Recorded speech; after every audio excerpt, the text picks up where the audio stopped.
Well, hey everyone, it's Markus and welcome to more Zooming in the Jungle Room. Today I am very, very lucky. I have got Gavin Mac. Gavin Mac is an urban cross-country singer, superstar to be in the making. We're going to find out all about his music, all about his life, all about the story. Gavin, how are you today? I'm really well. How are you? Good, I thank hear someone told me it's your birthday. Is that true? Oh, shush now. Yes. Okay. 21st Happy birthday. birthday. Hi. Oh, thank you. Thank you so much.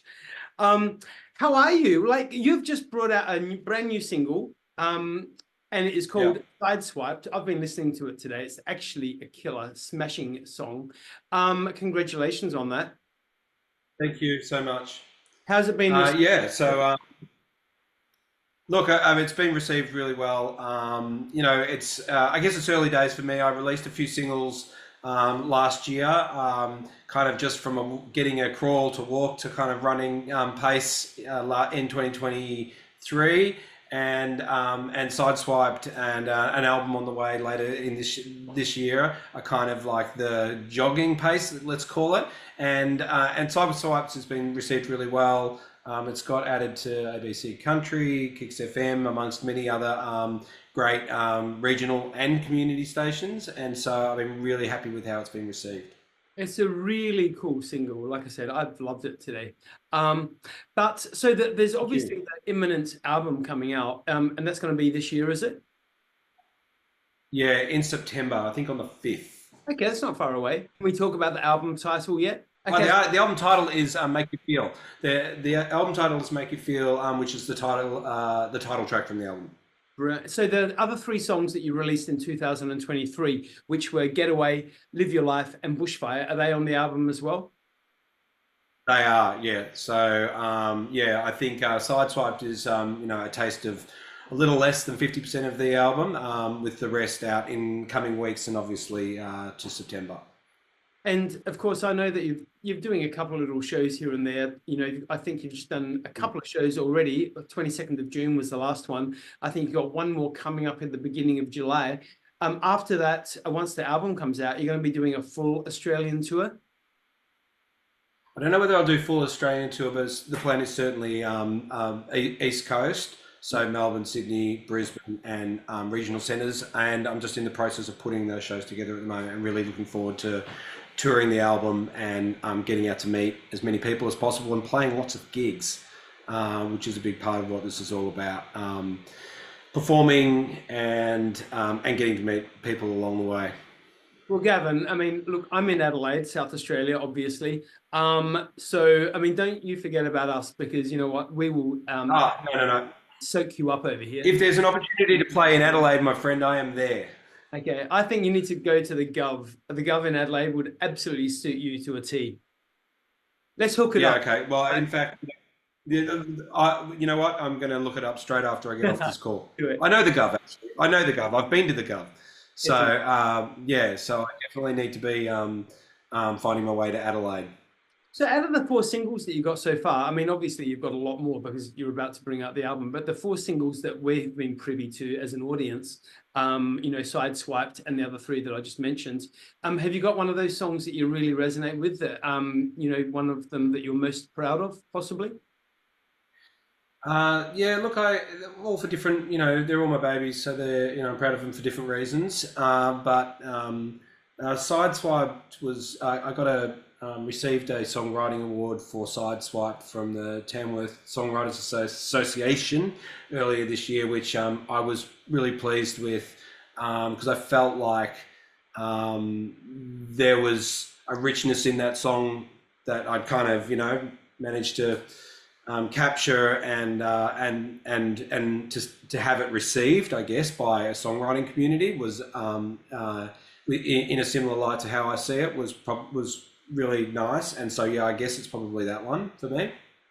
So thus far in your career, I mean, I'm sure you've been playing and singing and writing, you know, for such a long time. But thus far in your Mhm. career, is this one of your proudest moments, receiving that Tamworth Music Association's New Songwriter of the Year award in 2024?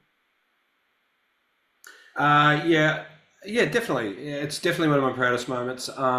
It's I play for the joy, for the love, not the money, and to meet people and build community. And so they're kind of my primary drivers. But that as I guess as a a commercial nod or an industry nod was is pretty special because yeah, you kind of not forget that those things are also part of the allure or the reward of playing, but they certainly kind of spur you on a little bit and make you feel like you're on the right path. So let's go back. Let's go back to the beginning. Growing up, Yeah. Okay. who were you inspired by? Who were you listening to on the radio, on the vinyls, whatever?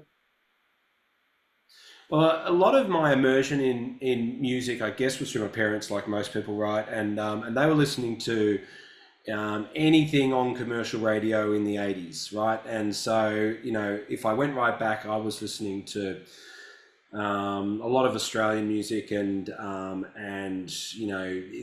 Brit stuff, Queen and Tina Turner. Tina Turner was really big in our house. So a lot of those big 70s and 80s artists. I was lucky enough to see Tina Turner as well. She was amazing. But when I was about 12, we moved to Singapore, and they had the markets there where you could get lots of copy music. And so we used to go, and I don't recommend buying copy music at all, of course. But back in those days, well before streaming, all those sorts of things, we got access to a lot of music at a really cheap price. So I listened to everything. Like I had, Beach Boys albums and Chuck Berry and Johnny Cash and Creedence Clearwater, and I could go on and on and on for forever. So I listened to lots of country, soul, rock and roll, blues, and all of those influences kind of really resonated with me. But I think most of all, it was kind of just guitar-driven singer-songwriter artists, which is, I guess, where I've landed myself. You said to me you've seen Tina Turner. What was the first live concert, live show, live music gig you ever saw? Yeah. Remember? It's always a funny question, that one, isn't it? Like, it's awkward territory. It's super awkward territory. All right, here we go. You ready? So ready. The first show that I went to was actually Sam Fox. Oh, no way! That True is story. Crazy. Yeah, wow. And I'm not sure whether you remember her song "Touch Me." I remember that. My anecdote is that it was a small club in Singapore. I was very young and quite underage, and she did a club performance there. I don't know. She must have been touring in the area, and so we snuck in and were at the front of the stage. And she reached out at one point and tried to touch us, and the bouncer pushed her arm out of the way, thinking that we were trying to clamber onto stage, which maybe we were, but I don't think so. And so, yeah, my anecdote is that, we went and saw Sam Fox, whose big song was Touch Me, and she tried to touch us. There you go. That's my first gig story. That's my first gig story. I love that. That's brilliant. Next is Alice Cooper, and that's an entirely different story. Wow. So extremities. Well, you know what? Yeah. My first one was Midnight Oil. Right, yeah. 2 weeks later, in exactly the same venue, I saw Tina Turner. So yeah. Oh wow! Brilliant. Yeah. So yeah, I saw her. I mean, I couldn't even remember what year it was. I'm guessing early '90s or something like that. But it was a red leather dress. Oh. And it was again, it was in Singapore, and it was about 35 degrees, and she was on fire in a red leather mini skirt and top, and she was incredible. Iconic. Country music stars of Australia, let's say, who inspires you, on the scene in Australia? Okay, one, Travis Collins, who was really the impetus for me finding my way back to music after quite a long hiatus. And I went to the Tamworth Music Festival APRA Songwriters Session that James Blundell hosted in 2019, I think it was. And Travis Collins rocked up late and got on stage and opened his guitar case. I didn't know who he was, and I thought he was in fact a roadie, and proceeded to play a song called "It's Just Music," and which I still get goosebumps when I listen to and when I mention. But that song was just a brilliant example of Australian songwriting craftsmanship and Australian country music. So he was a big inspiration for me, and I think he's awesome. Who else do I like? I love Sarah Berkey, who's new and an incredible talent. Casey Barnes. I'm a bit of a fan of the whole community, to be honest. I think that they're making some, the country music community is making some great, honest music, and yeah, there's probably lots of folks that I could mention. What comes first for you when you're creating an amazing new piece of music? What happens? Music that comes first, or is it the lyrics? How does it work? There's no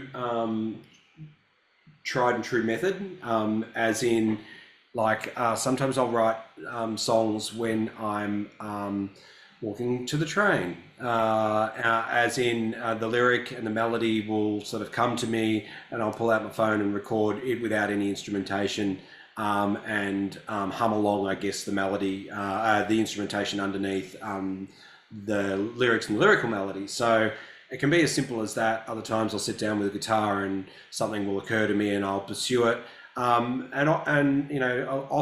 it's a craft, right? So you'll have an idea and you have to kind of tease it out, and uncover it, and then craft it. So the ones that everybody loves are the ones that arrive fully formed, where the song has just come to you, and the title track of the album Make You Feel was one of those.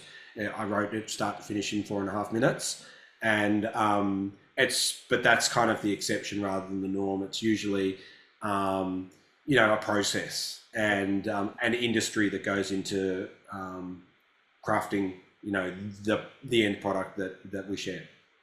Have you got a main source of inspiration, do you think, when it comes to pulling together a collection of songs? Is there a favorite place that you go to come up with the songs? Is there a headspace that you put yourself into? I think you need to be busy, and this sounds odd, right? I think that if you sit down at the desk to write a song with a blank piece of paper, you're probably not in the right frame of mind, because you're like, I'm thinking about writing a song. So when you're distracted, when you're living your life, when you're otherwise occupied and you're seeking an escape from that, often that's the best environment for me to where ideas occur, because I'd rather be thinking about X than what I'm doing now, or I'm seeking some sort of escapism. So the environment that's richest is the ones that you least expect. I'm not sure whether that's a very good answer, but it's certainly not a linear process, and it's not. It's just about when the mind's otherwise occupied. Now, you got some amazing instruments on the wall behind you there. I think there's 3 guitars. Yeah, 3. How many guitars do you actually own? That's a good question. I think if I include my ukulele and bass guitars, are probably 7. Okay. Or so. So it's not an exorbitant number of instruments. It's just enough, I'd say. And of course there's always room for more as well. And the ones we see up on the wall there, have you got a particular favorite? Okay, so here I've got my Martin that I've had for nearly 20 years. This is actually working out really well. I should do this often. Okay, my Martin that I've had for about 20 years, my Stratocaster that I've had for even longer. I got that when I was 16, and my most recent acquisition, which is my little Maton semi-acoustic there, that's the first Maton that I've owned. And so I enjoy playing the Martin sometimes and the Maton the other times. They're quite different propositions. but I love them all equally. Nice. Hey, so 2025, we're still Yeah. 6 months away yet, but obviously there's a new album coming out at the end of this year. What are some of your goals? What are some of your dreams? What are some of your aspirations for next year? Where would you like to go after this album has now come out? I want to win a golden guitar. Is what I'd love to achieve. And I think it's you know, and I'd love to get the opportunity to go and write in Nashville and explore the music community there. And I think that if I had two goals for 2025, that'd be it. Um, Anyone around the world, doesn't matter how famous they are, how unknown they are, who is someone that you would love to collaborate with? Um, Sarah Berkey, because I think she's really uh, really authentic, talented, and exciting talent, and yeah, and I think that she'd be a really cool person to, and very different to myself. So it'd be a really cool person to collaborate with here locally. Wait, well, wrapping up, obviously we said the album comes out in September this year. What is something that you really want people to take away from the album? What have you got a message? It's the message is really just about keep doing what you love, and don't let life get in the way of those things that kind of pull us, away from the things that we love. Make time for them, and don't get too caught up in the rat race that you don't leave enough time for yourself and for discovery and for experiences and nostalgia and reconnections and all of those things that that get lost in the wash of work and progress and success and all of the allure that goes with that. Gavin, I think that's a pretty sensational message. Let's share that one around. Yeah, right on. Gavin Mac, you are an absolute top guy. I've had an absolute fun time chatting with you, and I wish you all the best with the Sideswiped single that's just come out. Everyone get onto it. It is on Spotify. But make sure you go and catch Gavin Mac whenever he's playing in your town, because you know what? His music is exceptional. I can't wait for the new album. Gavin, all the best. And you know what? Let's chat again. When the album comes out, we'll do it all over again. All right? Yeah, that'll be awesome. So the gig is the 20th of July, next gig at Tamworth at the Office Hotel there for Hats Off Tamworth. And my sign off to you is have a wonderful rest of your birthday. Thanks for talking to us on your special day. Gavin, thank you so much. Gavin Mac, everybody. Thank you. Bye.